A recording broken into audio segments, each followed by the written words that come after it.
Good morning, children. I'm back with another interesting session on English grammar. So here we go.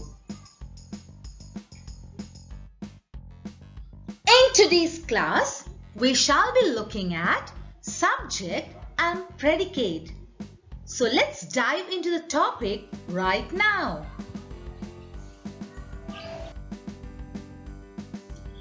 Before we look into what is subject and predicate, let's recap what we have studied in our last session regarding sentence.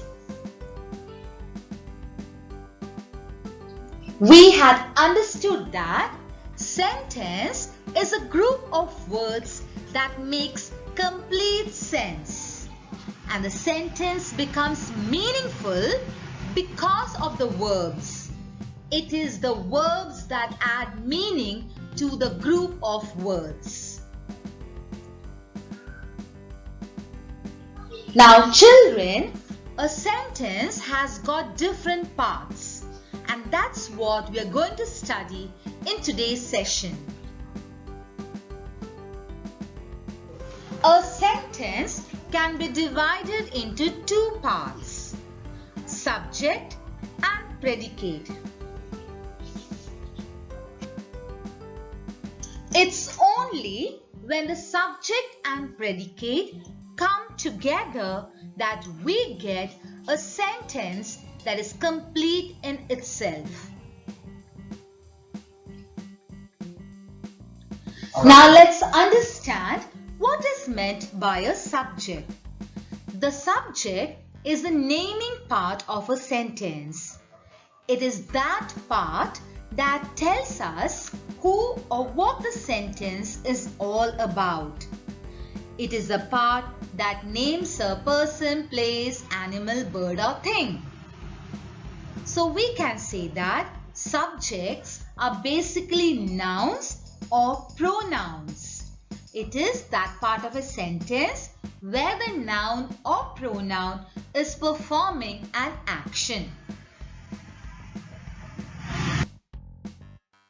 Here are some examples. The teacher told us a story. In this sentence, who is performing the action? The teacher. So the teacher is the subject since it is performing the action. And we can see that teacher is a noun. In this sentence, the mango is sweet and juicy. What are we talking about? The mango. Yes. So mango is again a noun, and since this sentence talks about the mango is the subject. Jack and Jill were playing. So which is the subject here? Jack and Jill. Yeah, Jack and Jill performs the action of playing. So Jack and Jill becomes the subject. Here again, please note that Jack and Jill are nouns. Here is one more example. All the birds flew away. Here the subject is all the birds. Yes, all the birds is the subject in this sentence. It is a raining day. Now children, kindly note, here there is no noun in the beginning of the sentence, but we are talking about it. So it is the subject here. It is a pronoun. As I had mentioned earlier, subjects can be nouns as well as pronouns. Another example of the same type. They are cycling. In this sentence, which is the subject? They. Yes, again they is not a noun but a pronoun. Now let's understand the second part of a sentence, that is predicate. Predicate is the telling part of a sentence. It is that part of a sentence that tells us what someone or something is or does. In other words, I can say that the predicate tells us something about the subject. Predicates always begin with the verb. Predicates follow the subject. Here are some examples. My mother prepares tasty food. In this sentence, which is the subject? My mother Now, what is the mother doing? prepares tasty food. Yes, so prepares tasty food is the predicate. Now, children, you note that immediately after the subject, that is my mother, follows the predicate, and the predicate begins with the verb. In this sentence, the verb is Prepares. yes.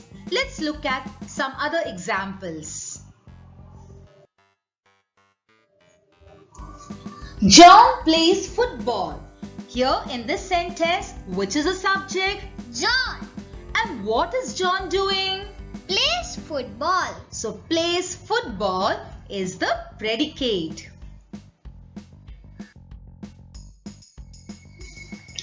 It is fun to play in water. In this sentence, which is the subject? It So, what is the predicate then? is fun to play in water. Yes, very correct.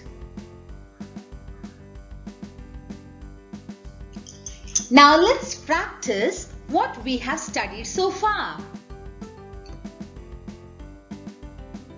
Here are some sentences in front of you. You have to divide the sentence into subject and predicate.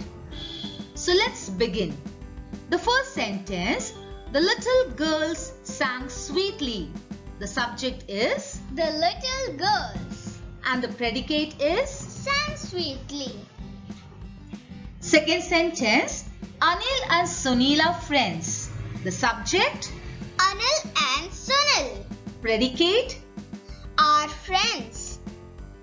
Third sentence, the old farmer works hard. Subject, The old farmer predicate. works hard.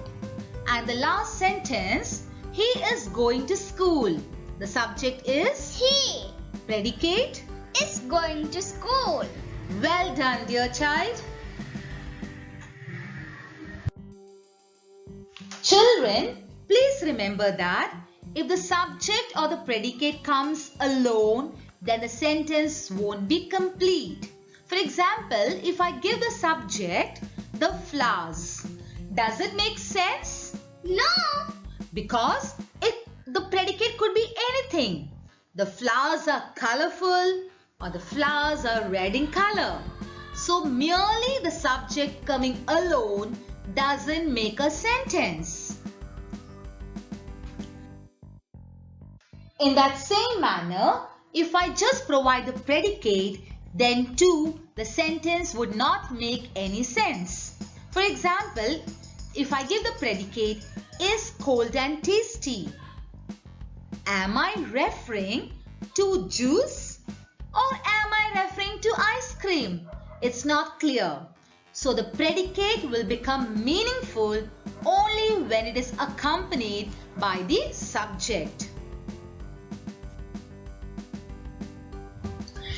Hence, children, remember that it's only when subject and predicate comes together that we get a meaningful sentence. So, children, in today's session we have studied that a sentence can be divided into two parts, subject and predicate. Subject is the naming part of a sentence, whereas predicate is the telling part of a sentence. The subject names a person, place, animal or a thing, whereas the predicate tells us something about the subject. The subject can be a noun or a pronoun. whereas the predicate begins with the verb. It's only when the subject and predicate come together that the sentence becomes complete and meaningful. So, dear children, hope you have understood the concept of subject and predicate. Thank you all for watching this video. Hope to see you soon in my next video.